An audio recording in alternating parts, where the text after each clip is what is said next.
तो क्या ईरान और अमेरिका में जजमेंट डे जैसी स्थिति आ गई? और अगर आ गई है तो पूरी दुनिया क्या इससे अस्थिर नहीं हो जाएगी? ईरान की अमेरिका के साथ बातचीत लगभग फेल होती है तो वो करेगा क्या? अब ईरान के पास क्या ऑप्शन है? क्या युद्ध ही अब आखिरी विकल्प माना जाए? और क्या ये युद्ध जानबूझकर उकसाया नहीं जा रहा है? जब सारे ही विकल्प ऐसे दिए जाएं किसी को कि उसके पास युद्ध के अलावा, करो या मरो के अलावा कोई विकल्प ही ना बचे। लेकिन क्या ईरान को हल्का समझना अमेरिका की सबसे बड़ी भूल होगी? वेनेजुएला है, इराक है, यमन है, क्या समझा जा रहा है? और क्या पावर है? आखिर दुनिया की सबसे बड़ी जो सुपर पावर खुद को कहता है, आर्थिक मोर्चे पर, हथियार के मोर्चे पर, आखिर उससे ईरान इस तरह से क्यों रिटेलिएट कर रहा है या उससे ऐसा करने के लिए मजबूर किया जा रहा है? नमस्कार, मैं ललित प्रजापति। थोड़ा अपडेट सबसे पहले जान लेते हैं। एक और बड़ा बयान इन सब के बीच आया है। एक बातचीत जो हुई है, वो बातचीत किस तरह से हो रही थी, वो बातचीत का प्रकार ही आपको चौंका देगा। उस बातचीत में कोई हल नहीं निकल पाया और उस बातचीत के दौरान अचानक से ये टैरिफ वाली धमकी दे दी जाती है कि ईरान और ईरान के जो सपोर्ट करने वाले हैं या जो व्यापार करते हैं, जो कारोबार करते हैं, उन पर 25% टैरिफ थोप दिया जाएगा। क्या इसे समझा जाएगा? क्या वाकई आप बातचीत की मेज पर हैं या विटकॉफ वहां सिर्फ मजाक करने गए हैं? इन सब के बीच अराक्ची का भी एक बड़ा बयान है फलस्तीन को लेकर कि वो हमारा मोरल कंपास है और आप अगर कहें कि सबसे रिश्ते तोड़ लो अगल बगल से, ये वाली शर्त भी नहीं चलेगी। तो ये बड़े अपडेट हैं।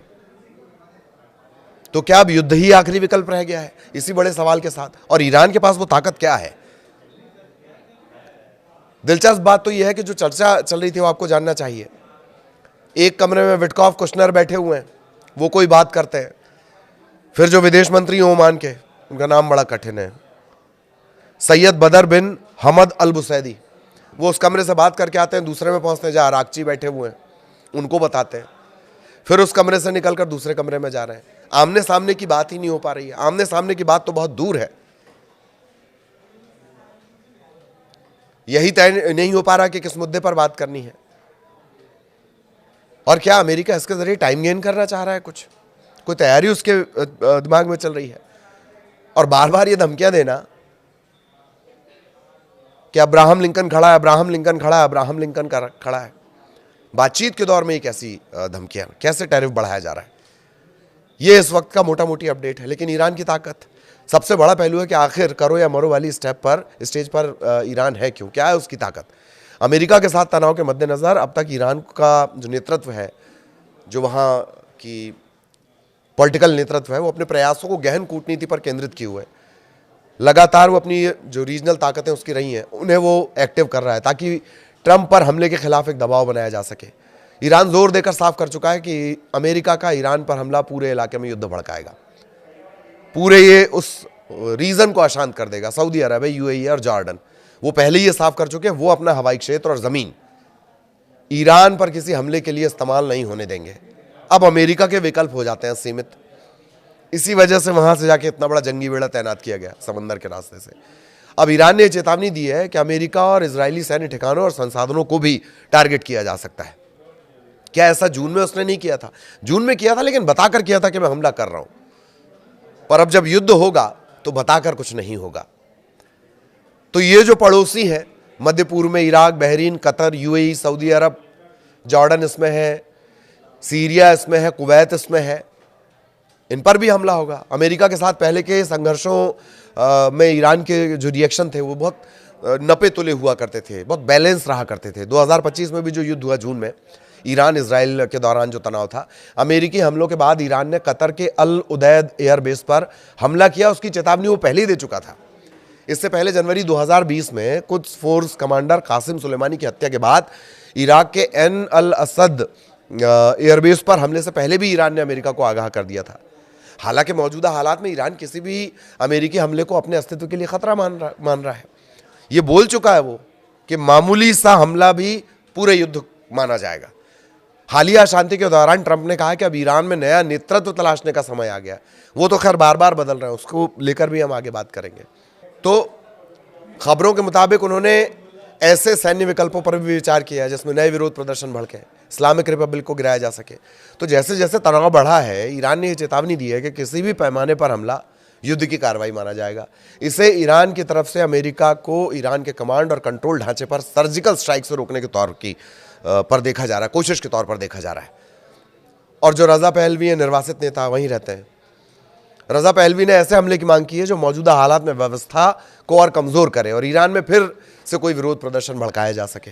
इन सब के बीच ईरान की असल ताकत क्या है, और खुद अमेरिका के विदेश मंत्री बोल रहे हैं, मार्को रूबियो, 28 जनवरी, मध्य पूर्व में 8 या 9 ठिकानों पर 30 से 40 हजार अमेरिकी सैनिक तैनात हैं। ये सभी हजारों ईरानी यूएवी और ईरानी कम दूरी की बैलिस्टिक मिसाइलों की मारक क्षमता में, कम दूरी की, उसकी मिसाइल क्षमता भी हम आगे आपको बताएंगे। ईरान के पास करीब करीब 2000 बैलिस्टिक मिसाइलें हैं, छोटी और मध्यम दूरी की ये मिसाइल हैं। तो कम से कम जो आसपास के टारगेट हैं वो तो सेट हैं। इजराइल के साथ युद्ध के दौरान ईरान ने कई बार बैलिस्टिक मिसाइल दागी हैं।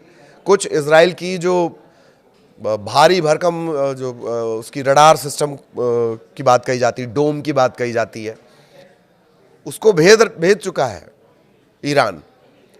अब अमेरिका के पास अगर एंटी मिसाइल सिस्टम तो है, लेकिन इजराइल की तुलना में बहुत बड़े इलाके को अमेरिका को ढकना होगा। टोकनी ढकने से काम नहीं चलेगा ना, बड़े इलाके को कवर करना पड़ेगा और हजारों करोड़ खर्च होते हैं उस टेक्नोलॉजी पर। ईरान का दावा यह कि युद्ध के बाद जो उसकी मिसाइल क्षमताएं वो फिर से तैयार हुई हैं। खुर्रम शहर है, खैबर है, खुर्रम शहर खैबर, सबसे ज्यादा इसकी चर्चा चल रही। मध्यम दूरी की बैलिस्टिक मिसाइल MRBM इसे कहा जाता है, करीब करीब 2000 किलोमीटर। कुछ सोर्स तो कहते हैं और बड़ा हमला है। वॉरहेड कितना ले जा सकती है? 1500 से 1800 किलोग्राम का वॉरहेड ये ढो सकती है, बम रख के चल सकती है। ये अब और भी बड़े जो भारी वॉरहेड हैं वो ले जा सकती है। इस पूरे परिवार की सबसे स्ट्रांग मिसाइल है सेजिल। ये ठोस ईंधन वाली बैलिस्टिक मिसाइल है। 1500 से 2500 किलोमीटर तक मारक क्षमता है। नए अगर आधुनिक मानक में देखें, मिड टू लॉन्ग रेंज में ही आती है। ठोस ईंधन का मतलब कि तेज तैयारी और तेजी से लॉन्च इसका हो सकता है और जल्द से जल्द ये टारगेट पर पहुंच जाएगी। गदर 10, इसे गदर 110, इसे कद्र 110 भी कहा जाता है। मध्यम दूरी की बैलिस्टिक मिसाइल है, मारक क्षमता 1800 से 2000 किलोमीटर, वारहेड 650 से 1000 किलोग्राम तक का। शाहाब 3 से एडवांस वेरिएंट है, टारगेट सेट करना और मार देना। शाहाब 3 और इसके जो और वेरिएंट है वो बढ़ गए। मध्यम दूरी की बैलिस्टिक मिसाइल है शाहाब, 1000 से 2000 किलोमीटर मारक क्षमता है, 1200 किलोग्राम का तो ले जा ही सकती है वॉरहेड। छोटा मोटा भी ले जाना हो तो दिक्कत नहीं। बेसिक यही है, शाहाब ही है बेसिक, इसी पर ये नई नई मिसाइलें बनी है। अल कासिम, इसे इमाद के नाम से भी जाना जाता है, ये एडवांस मिसाइल है। ये ईरान की जो नई नई एक सीरीज चल रही है जिसमें वो टारगेट को सेट कर रहा है, बड़ी हुई क्षमता के साथ इसे बनाया गया है। हज कासिम की जो रेंज है 1400 किलोमीटर है, इमाद 1700 किलोमीटर है। गाइडेड मिसाइल है ये, और इसके जो ट्रायल उसने किया है वो कामयाब भी रहे हैं। कई मिसाइलें ऐसी जो समुद्र से मार करने की, पानी से मार करने की क्षमता रखती हैं, और उनको इसलिए रखा गया है क्योंकि आपने जो चलता फिरता युद्ध का शहर अब्राहम लिंकन भेजा है उस पर टारगेट किया जा सके। रिपोर्ट यह भी किया जा रहा है कि रूस और चीन पिछले साल जून से ईरान की सैन्य क्षमताओं को बढ़ाने में लगातार मदद कर रहे थे। चलो आमने सामने ना सही, लेकिन पुराना स्टाइल क्या था ईरान का वो भी जान लो आप। अभी तो ये होगा कि ईरान की जो टेक्नोलॉजी है वो पुरानी है और अमेरिका की आधुनिक है। माना नहीं मुकाबला कर सकते, लेकिन वो अपनी परंपरागत रणनीति बदल सकता है। तेज हमलावर नौकाओं या ड्रोन के जरिए एक साथ दुश्मन की सेंसर और वायु रक्षा प्रणालियों को मात देगा, वो एयर डिफेंस सिस्टम को भेदेगा। वो ईरान फारस की खाड़ी में अपनी स्पीड बोट और शाहिद 136 ड्रोन के जरिए ऐसी रणनीति अपना सकता है। शाहिद 136 कहां इस्तेमाल हो रहा है? रूस यूक्रेन युद्ध में इस्तेमाल हो रहा है। बढ़ते तनाव के बीच जो मीडिया संस्थान है ईरान के, और खासतौर पे जो रिवोल्यूशनरी गार्ड है, उनसे जुड़े आउटलेट इस रणनीति पर जोर दे रहे हैं। 29 जनवरी को ईरानी सेना ने घोषणा की कि 1000 रणनीतिक ड्रोन मिले हैं, और सबसे बड़ी ताकत, अमेरिका का सबसे बड़ा डर, इसके आसपास के अपने सहयोगी जिन्हें दुनिया की नज़र में आतंकी दिखाया गया। ईरान दशकों से अपने जो आसपास के मिलिशिया हैं, मिलिशिया नेटवर्क है, उन्हें पैसे दे रहा है, हथियार देता रहा है। एक्सेस ऑफ रेजिस्टेंस इसे कहा जाता है। इराक के गुट है, लेबनान का हिजबुल्लाह है, यमन के हूथी इसमें है। पिछले 2 साल में इजराइल ने ईरान के इन सहयोगियों को काफ़ी नुकसान पहुंचाया है। ईरान की सीमा से बाहर ताकत दिखाने की क्षमता इनकी कम हुई है, लेकिन फिर भी अगर ये सब मिलकर अमेरिकी ठिकाने पर हमला करेंगे तो गंभीर खतरा तो बनेंगे। 2025 के ईरान इजराइल युद्ध में ये गुट सीधे शामिल नहीं हुए, डायरेक्ट नहीं थे, लेकिन अगर ईरान के लिए अमेरिका से जब युद्ध होगा और उसके अस्तित्व का सवाल बनेगा तो ईरान और उसके सहयोगी की जो रिएक्शंस हैं वो बदल सकती हैं। बीबीसी की रिपोर्ट कहती है कि ईरान समर्थित जो पॉपुलर मोबिलाइजेशन फोर्स है पीएमएफ, इससे जुड़े कुछ इराकी गुटों ने ईरान की रक्षा करने की बात कह दी है। काताइब हिजबुल्लाह ने एक्सेस ऑफ रेजिस्टेंस से ईरान के समर्थन के लिए तैयार रहने को कहा है। इसी तरह अल नुजाबा मूवमेंट और बद्र संगठन ने भी ईरान का समर्थन करने का ऐलान कर दिया। हिजबुल्लाह के महासचिव शेख नईम कासिम ने ईरान के समर्थन की बात कही है, हमले की चेतावनी भी दे दी है, लेकिन कहा है कि अगर अमेरिका हमला करेगा तो यह समूह तय करेगा कि कब और कैसे हस्तक्षेप करना है। हालांकि इराक और लेबनान दोनों जगह इन गुटों पर हथियार छोड़ने का दबाव है, लेकिन अगर वो संघर्ष में उतरते हैं तो ताकत बढ़ेगी ईरान की। अगर अमेरिका ईरान पर हमला करता है तो हूथी लाल सागर में अमेरिकी जहाज़ों पर फिर से हमले शुरू हो जाएंगे। 26 जनवरी को हूथी गुटों ने आग में घिरे एक जहाज़ की तस्वीरों का वीडियो जारी किया था और उसमें एक शब्द लिखा हुआ था, जल्द। हालांकि मई 2025 में अमेरिका से संघर्ष विराम पर बरकरार रहना चाहेंगे अगर हूथी, जो 2025 में हुआ, तो फिर ईरान का साथ ना देने का भी फैसला कर सकते हैं।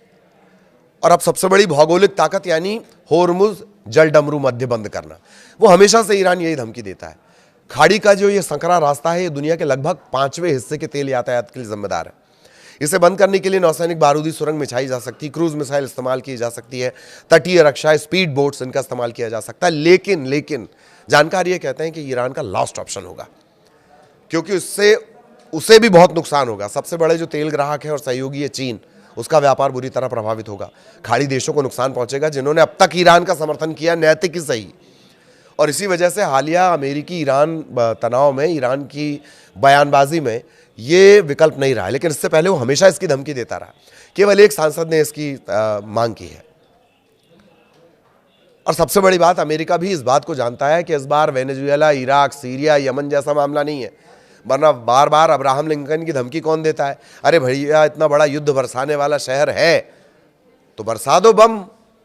लेकिन वही बात है, गरजने वाले और बरसने वाले बादल वाली बात। एक और कहावत भी है, वो फिर कभी आपको बताऊंगा। नमस्कार।